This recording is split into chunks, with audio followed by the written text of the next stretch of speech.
extreme weather alert. Speed's increasing. This is not a test. Find shelter now. Repeat, find shelter immediately. Stay off the roads at all costs. Category 5. Yeah, crossing the road! You see that? This is Rescue 1. He's in the water. I've got him.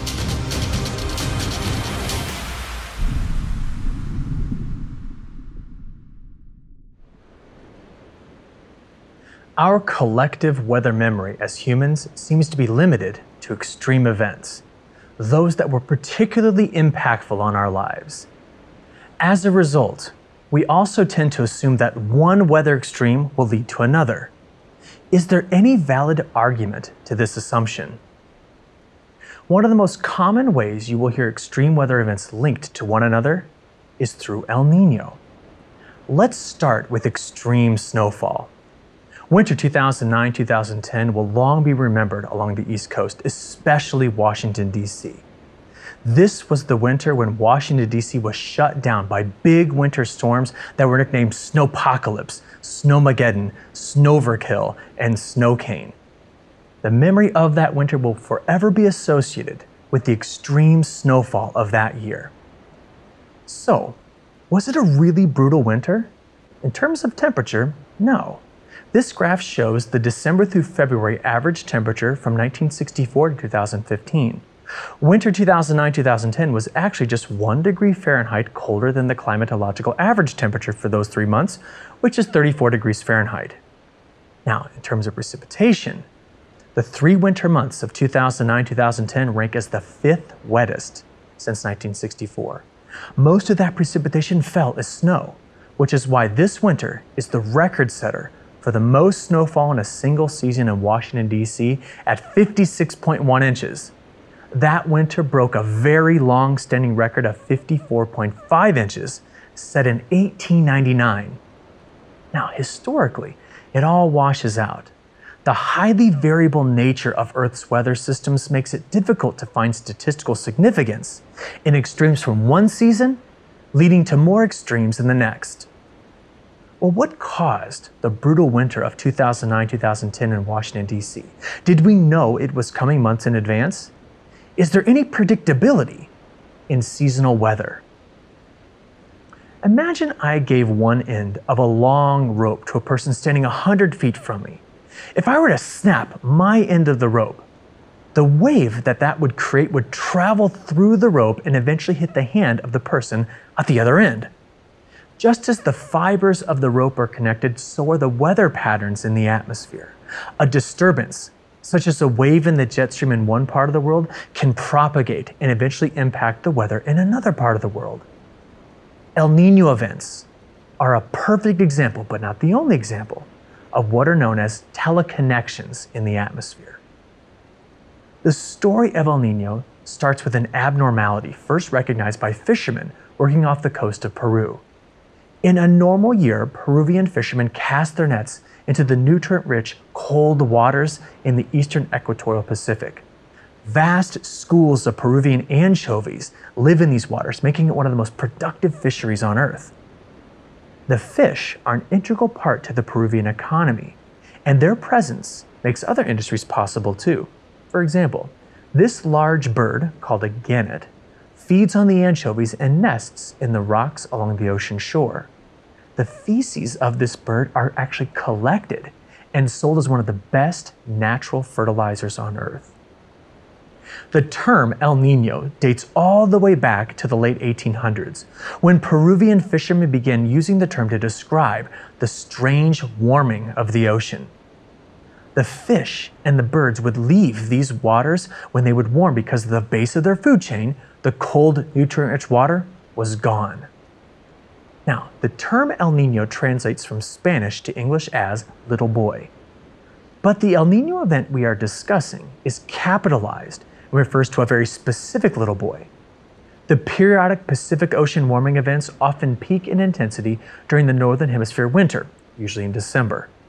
El Niño refers to Jesus Christ, the Messiah of the Christian faith, because of its timing with the Christian holiday of Christmas, where the birth of Christ is celebrated. When a strong El Niño forms, Peru is not the only place on Earth that is impacted. This event snaps the rope very hard and impacts weather conditions globally. Meteorologists have studied El Niño events for decades and have discovered that the accuracy of seasonal weather prediction for most places on Earth increases when information about El Niño events is included in the forecast. The winter 2009-2010, the winter with several major storms in Washington, D.C., experienced a moderately strong El Niño event. As the warm ocean water appeared in the eastern Pacific Ocean, the probability of major winter storms along the mid-Atlantic, well, it increased.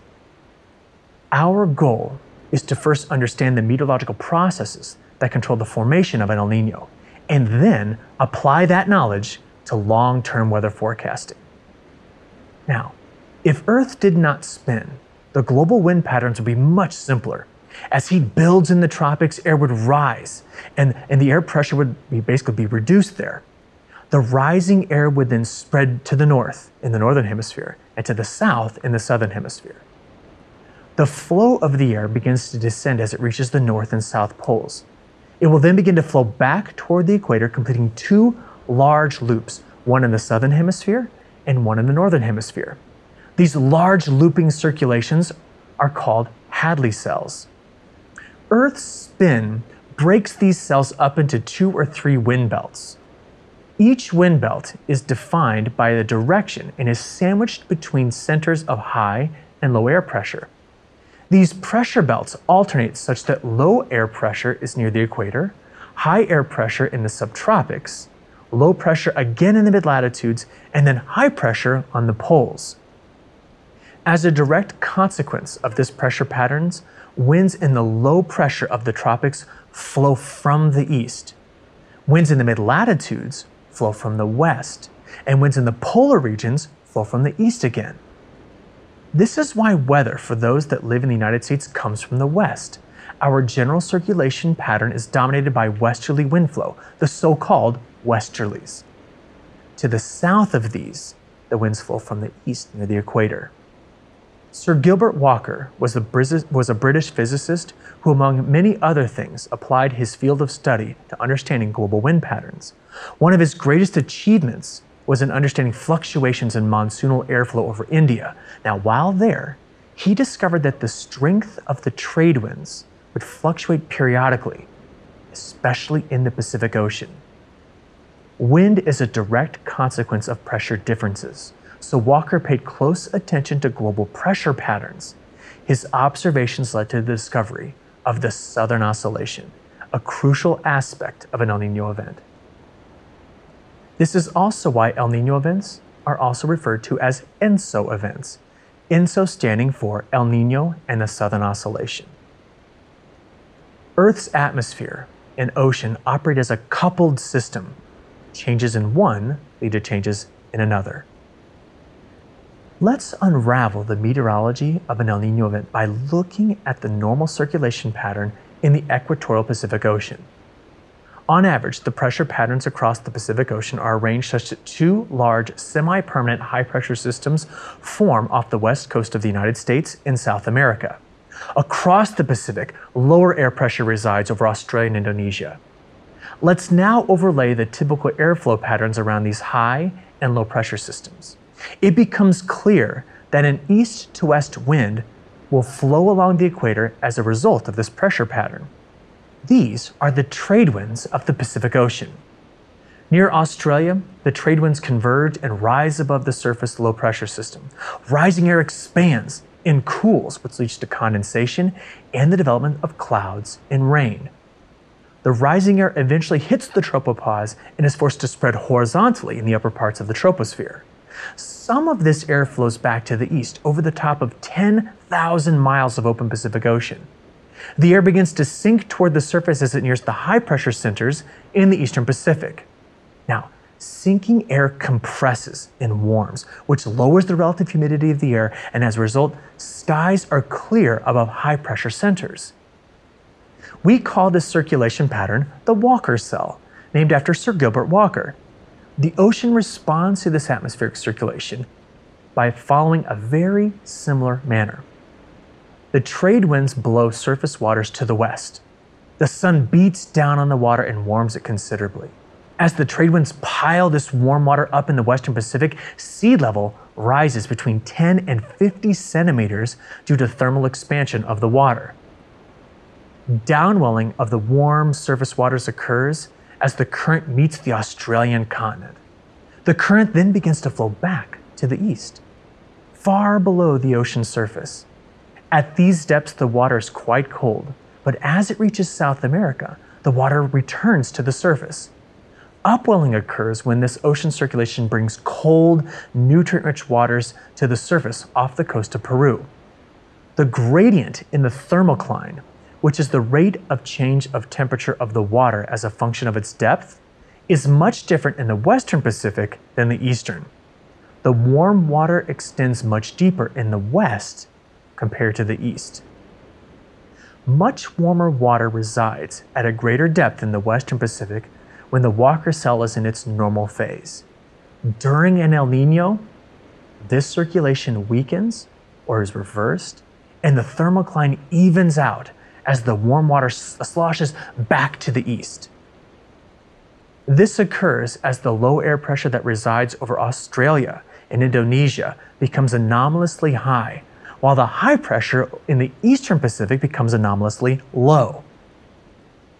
Without strong easterly trade winds, the buildup of warm water is allowed to slosh back across the equatorial Pacific Ocean.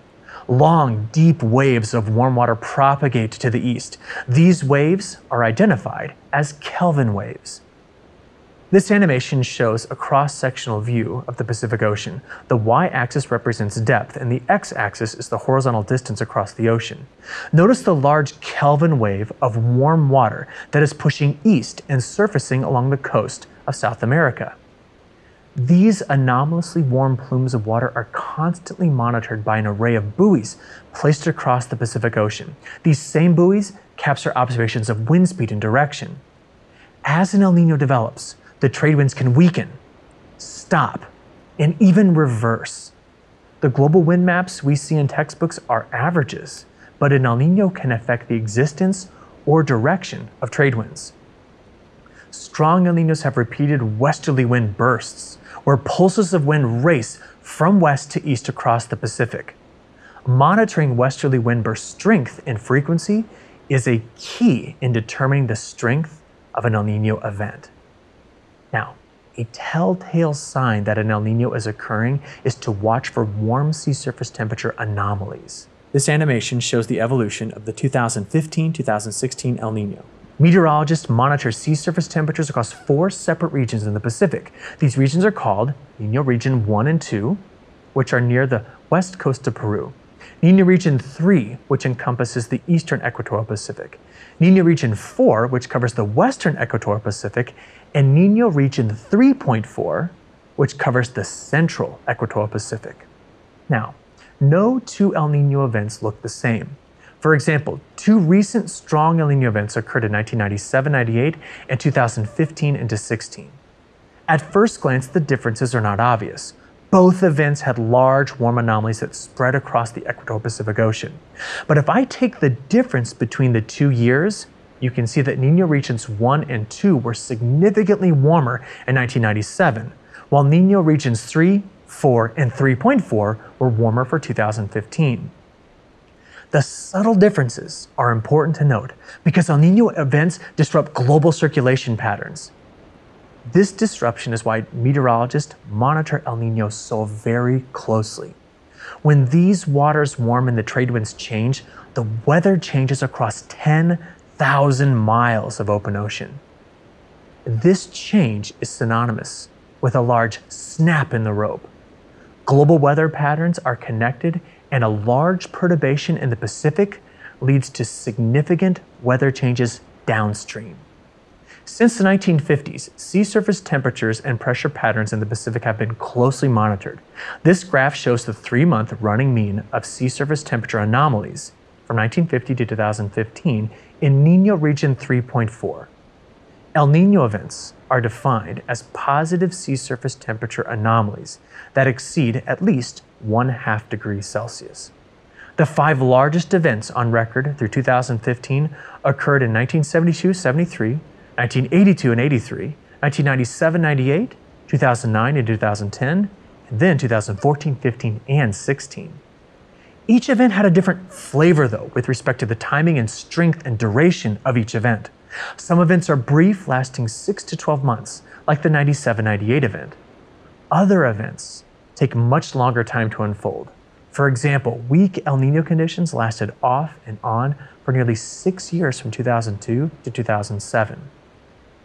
El Niño events end when both the atmospheric and oceanic circulations return to their normal patterns.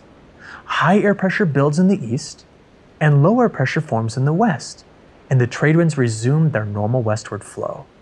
La Niña events occur when the circulation attempts to return to normal, but overshoots a bit in the other direction. The trade winds blow unusually strong. Sea surface temperatures in the Equatorial Pacific cool very rapidly, and upwelling along the South American coastline goes into high gear.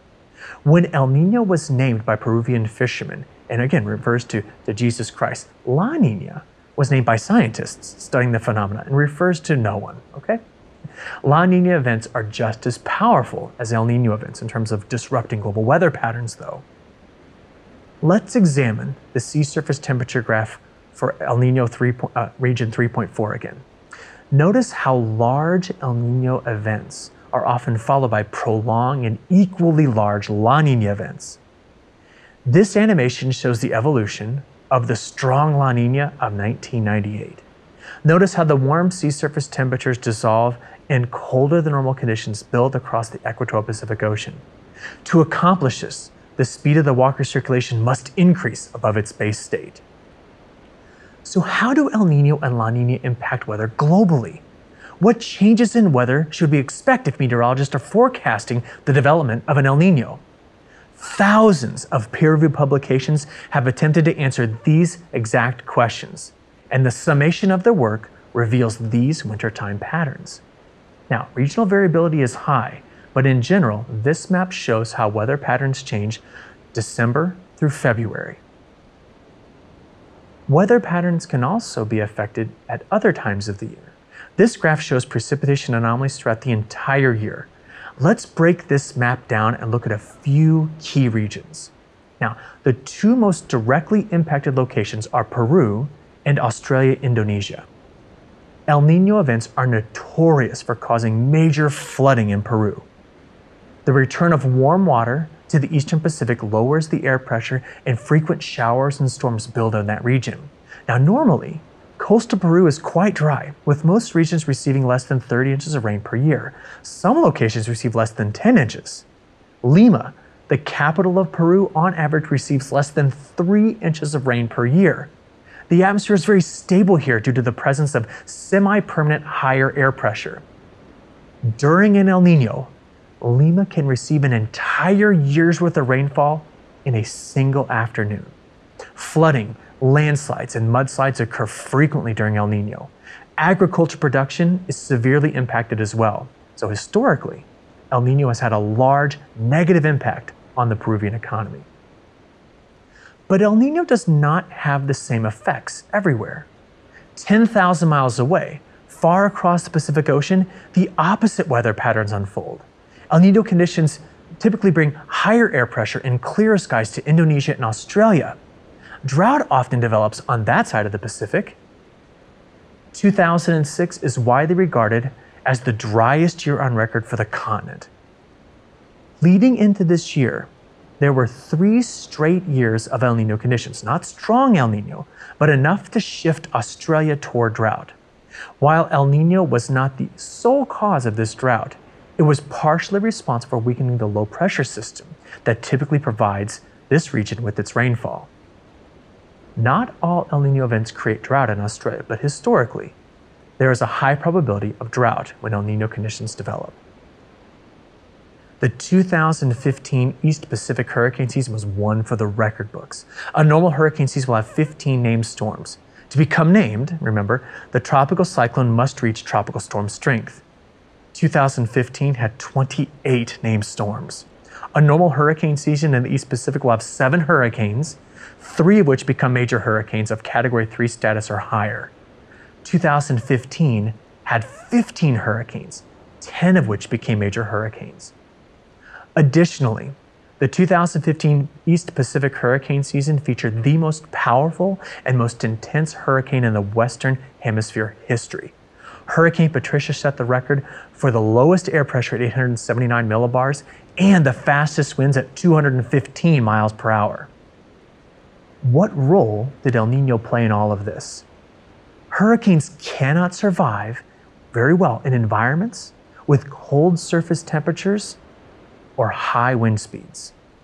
And El Niño in the Pacific calms the winds and makes the main breeding ground for hurricanes in the East Pacific better by shifting the stronger mid-level winds in the Caribbean and basically over to the Caribbean and the Gulf of Mexico in the Western Atlantic. These excessive winds effectively shut down the hurricane season in the Atlantic. Any tropical systems that tried to approach the United States were sheared to pieces. Only one weak tropical storm formed in the Gulf of Mexico during 2015 Atlantic hurricane season. The Caribbean was practically devoid of tropical cyclones as well. Now, meanwhile, back in the Pacific, sea surface temperatures were practically as warm as bathwater. Many locations recorded sea surface temperatures in excess of 32 degrees Celsius, which is close to 90 degrees Fahrenheit. El Niño had a helper in warming up the ocean basin. A large horseshoe-shaped pattern of warm ocean temperatures built in the North Pacific in 2014 and in 2015. When the ocean temperature in the Pacific takes on this pattern, meteorologists refer to this configuration as the positive phase of something called the Pacific Decadal Oscillation, or PDO. The PDO is one of many other large-scale ocean atmospheric circulations on Earth.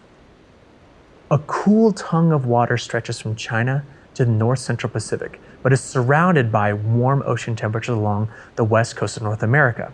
The positive phase of the PDO aided in the record heat in Alaska during the winters of 2013-14 and 2014-15. The positive phase of the PDO also contributed to the long-lasting and devastating drought conditions in the Pacific Northwest of the United States. When these waters warm, the jet stream is pushed into a large ridge in the North Pacific. This diverts the path of low-pressure systems, causing them to miss their typical landfalling location along British Columbia, Washington, and Oregon. The PDO teamed up with El Niño in 2015 to raise ocean temperatures where the eastern Pacific hurricanes form. This combination provided the necessary energy to fuel the record-setting hurricane like Patricia. It also made it possible for the remnants of a hurricane like Ignacio to hit British Columbia. People in California were desperate for El Niño during the winter 2015-16. Drought had formed in California between 2013 and 2015 that was record-setting. Nearly the entire state was covered in exceptional drought, the highest drought category assigned by the USDA Drought Monitor. Can El Niño help alleviate drought in the western United States? El Niño conditions have been monitored since the 1950s, so correlations between precipitation patterns and El Niño have been established. There have been 20 different El Niño events since the 1950s. In 11 out of 20 of these events, California experienced more winter precipitation than average. The stronger the El Niño event, the better the chances are of a wet winter there in California. The 2015 El Niño was very strong, close in strength to the 97-98 and the 82-83 events. Both of those El Niños helped fuel heavy rain and abundant snow in the Sierra Nevadas. Snowfall amounts are carefully monitored in the Sierra Nevada mountains in California. Snowmelt from these mountains fills California's reservoirs. In winter 2014-15, the snowpack was nearly gone. California would have to endure a hot and dry summer without the meltwater from the mountains. Winter 2015 was marked by a strong El Niño, and snowpack rebounded. Drought in the Pacific Northwest states of Washington and Oregon was dramatically reduced, and reservoirs in California were able to reverse their decline. Well, how do other parts of the United States fare during an El Niño year? This figure shows the typical winter weather anomalies that result from El Niño. Warm winters are common in the northern United States as the polar jet stream is weakened and takes more of a northerly track. Winter precipitation anomalies for the 20 El Nino events since 1950s reveals that a common feature in the Midwest and Ohio River Valley is to have a drier winter. This means quite a bit less snow. During the strong El Nino of 1997-98, Champaign, Illinois, which is in the Midwest, only received 12 inches of snow for the entire winter. This is less than half of what is normal. While the Midwest is drier than average, the risk for severe weather in the southern United States is elevated during El Nino. In winter 2015-16, severe weather reports and tornado reports were well above average, with numerous outbreaks of severe storms. In 2009, warm sea surface temperature anomalies formed in the Pacific, and meteorologists used their knowledge of how El Nino typically impacts the United States to issue their forecast. NOAA released these graphics, and many private weather forecasting companies began to warn about the potential for a snowy winter for the mid-Atlantic. This figure showed exactly what happened. Each of the dots on this graph represent the magnitude and sign of the temperature anomalies for January 2010. Conditions were quite warm in the north and west, while the south and mid-Atlantic were colder than average. This map shows the percent of normal precipitation for January through the beginning of March. Just as NOAA forecast, the south was wetter than average, while the mid-Mississippi and Ohio River valleys were dry. The colder temperatures near DC made possible the big winter storms of 2010. Now, the following year, La Nina conditions took hold of the Pacific. La Nina events are also notorious for disrupting U.S. winter weather as well, but in a much different way. This figure shows how weather patterns change during La Nina. With the Walker cell in high gear, the polar jet stream strengthens and builds north in the Pacific. It then plunges into a deep trough across the United States, trading the warm conditions of El Nino for cold winters in the United States. In contrast, the southern United States tends to dry out and warm up. For most of the Midwest, though, cold and snowy forecasts are frequent during La Nina, and 2011 was no exception. NOAA released these winter outlooks, and northern states braced for a brutal winter. Chicago saw 57 inches of snow that winter, much of which fell during the Groundhog Day blizzard of February 2011. This blizzard brought so much snow, Lakeshore Drive was shut down as hundreds of cars became stranded in the 3 to 5 foot drifts. Minneapolis, Philadelphia, and New York City saw between 180% and 210% of their typical snowfall. A word of caution: using only El Nino and La Nina to forecast the severity of weather is not wise. Earth's atmosphere has many circulations. While El Nino is often the most dominant, many forecasters neglected the influence of the Arctic Oscillation, or AO, during the winter of 2011 into 2012. La Nina conditions persisted through summer of 2011 and into fall as well. This led many forecasters to predict a repeat of the 2011 winter. The biggest difference, though, was found in the strength of the winds that encircle the far northern parts of the world. The strength of these winds as they circle around the North Pole is monitored using the Arctic Oscillation Index. When this index is negative, the United States is often very cold, and outbreaks of cold Arctic air are frequent. During the 2011 La Nina, the Arctic Oscillation was in its negative phase for most of winter. The result was weaker than normal winds around the North Pole, which allowed the cold air to seep southward into the United States. This cold air fueled the huge snowfall events of that winter. Now, during winter 2011 into 2012, the strength of those winds was considerably higher. The AO spent much of that winter in its positive phase, leading to a warm winter for the northern United States. Basically, La Nina was trumped by the AO.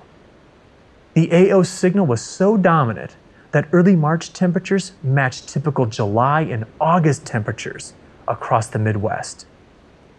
Forecasters learned a valuable lesson as they were reminded of the complexities of global circulation patterns. Closely related to the Arctic Oscillation is the North Atlantic Oscillation, or NAO, which centers on Iceland. Here, A strong NAO means the low pressure around Iceland is even lower, and there is a bigger pressure gradient between Iceland and the Azores. In winter, this forces precipitation patterns to shift such that northern Europe is very wet and snowy while southern Europe is warm and quite dry. These impacts are accomplished by shifting the jet stream across the North Atlantic. Then there's the Madden-Julian Oscillation, which was discovered in 1971, which is characterized by an eastward propagating wave in the upper atmosphere that impacts where enhanced precipitation patterns are found in the tropics. All of these circulations work together on a global scale to modulate Earth's weather and determine where extreme weather takes place. These impacts are global. For example, drought in southern Africa during 2015 was due to a combination of El Nino, the position of another oscillation called the Indian Dipole, and the jet stream circulations in the South Atlantic, which impact cyclone tracks. Meteorologists are constantly monitoring for changes in each circulation because each of these contributes and influences the weather globally. Now, modern global forecasting models often start forecasting El Nino and La Nina. This graph shows the forecast of sea surface anomalies across El Nino regions 3.4 made during fall 2015. Each of these lines on this graph represents a separate model forecast. When the lines are more than a half degree above the zero line, El Nino conditions are forecast. This shows how well the models agree in forecasting the strength and duration of this event. NOAA's winter 2015-16 forecast was dominated by the influence of the El Nino, and here's the verification. The temperature anomalies for December through February were marked by much warmer than normal conditions across the northern and eastern half of the United States. The western United States made significant progress in ending its drought, while the South endured a battery of severe weather. All of this spawned by the anomalous warming of the equatorial Pacific Ocean. Our ability to coexist with severe weather is all about predictability and preparation. 9 months before El Nino peaked in 2015, meteorologists had already forecast its position and strength. The science of extreme weather made it possible to understand and anticipate how this event would shape extreme weather outbreaks across the world. Earth's weather systems are connected across 18 orders of magnitude in size, in ways that we have pieced together over the last 24 lectures.